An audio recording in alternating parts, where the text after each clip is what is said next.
Hi everyone, and welcome to this book club blog. My name's Michelle, and yet again I am going to be reviewing a book that I've been reading, and this one is called Rework. It's by Jason Fried and David Heinemeier Hansson. I found this book in a co-working space. I suggested we have a shared library, so we all put our business books in, and this one I picked off the shelf. It really appealed to me. What I really like about this one is that it has lots of different chapters, so you probably can't see here, but each lesson in the book is just one really short section, and you'll see a few pages for each topic in the book.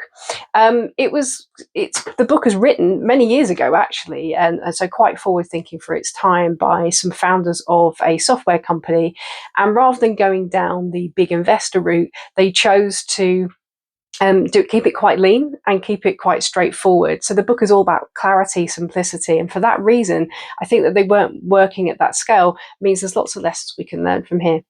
A few of my favourite ones from the book, throw less at the problem. I really like that one. They talk about clarity and simplicity, and how when we have a problem or a challenge, we feel this need to chuck everything at it, but sometimes taking a step back, refining things and getting greater clarity can be really useful. Another one is it's good enough is fine. And again, I said these guys didn't start with lots of angel investors and massive shareholders. And I think good enough is fine. And the whole idea here is that we get to where we want to be through iteration and not perfection. So actually, it's better to start with something than to wait till you have everything. And once you've got something out there, of course, you can always iterate it. My absolute favourite part of the book here is a section called Reasons to Quit. And I think sometimes we feel the need to be the hero, to stick things out, to tough things out. And what I like about this book is that it's got some really nice reflection questions for asking yourself, should you quit? So I'll give you an example, a few here. One, why are you doing this? What problem are you really solving? And throughout the book, they're really good at making you reflect on that. Is it useful? Are you adding value? Will this change behavior? Is there an easier way? What could you be doing instead? And so on and so forth. So I found that really useful, because I have a tendency to stick things out even when they're no longer serving me. And of course, they suggest that walking away and making that decision is just as valuable as knowing when to keep going.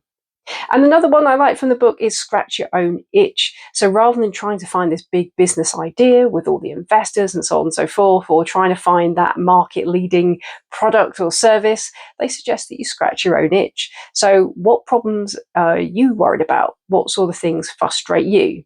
Rather than coming up with a fictional customer and then working your assumptions around them, why don't you try adding real value by solving a problem that you already have, that you know inside out, and you are absolutely passionate about.